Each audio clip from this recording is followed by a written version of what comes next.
तो आज की वीडियो में हम कोऑर्डिनेशन कंपाउंड में जो मेटल होता है उसकी ऑक्सीडेशन स्टेट निकालना सीखेंगे। ठीक है, तो होता है यहाँ पर क्या है, कंपाउंड है, हमें यहाँ पर आयरन की ऑक्सीडेशन स्टेट निकालनी है।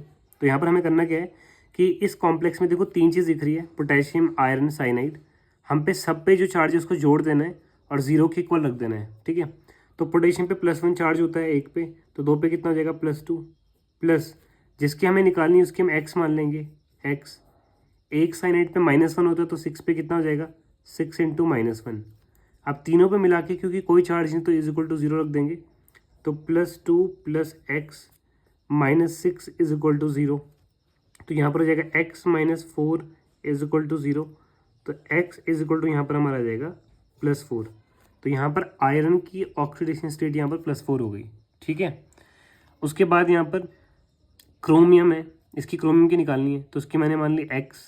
ठीक है, बाकी सबकी वाटर क्योंकि एक न्यूट्रल लिगेंड है तो उस पर 0 चार्ज होता है, तो एक वाटर पे 0 तो 4 पे कितना हो गया 4 × 0। अगेन अमोनिया भी न्यूट्रल लिगेंड है, 0 चार्ज होता है तो 2 × 0। अब क्रोमियम, वाटर और अमोनिया तीनों पे मिला के कॉम्प्लेक्स पे कितना चार्ज है +3, तो +3 रख देंगे हम यहाँ पर। अब ये तो पूरा 0 हो गया, तो x हमारे यहाँ पर फाइनली कितना आ गया +3। सिमिलरली यहाँ पर हमें मैंगनीज की निकालनी है ऑक्सीडेशन स्टेट, तो इसके हम मान लेंगे x।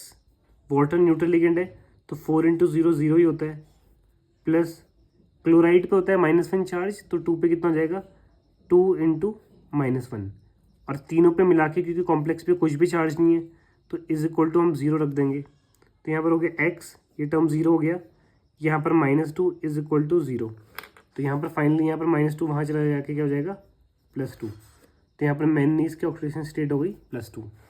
सिमिलरली यहाँ पर हमें निकल की निकालनी है, तो x + 4 × साइनाइड पे होता है -1 चार्ज तो 4 × -1 = पूरे कॉम्प्लेक्स में मिला के -2 चार्ज है तो -2। तो यहाँ पर हो जाएगा x - 4 = -2। तो x = -2 -4 वहाँ जाके हो जाएगा +4, तो x हो जाएगा हमारा यहाँ पर +2। यानी कि निकल पे यहाँ पर +2 चार्ज, यानी कि इसकी ऑक्सीडेशन स्टेट हो गई हमारी +2।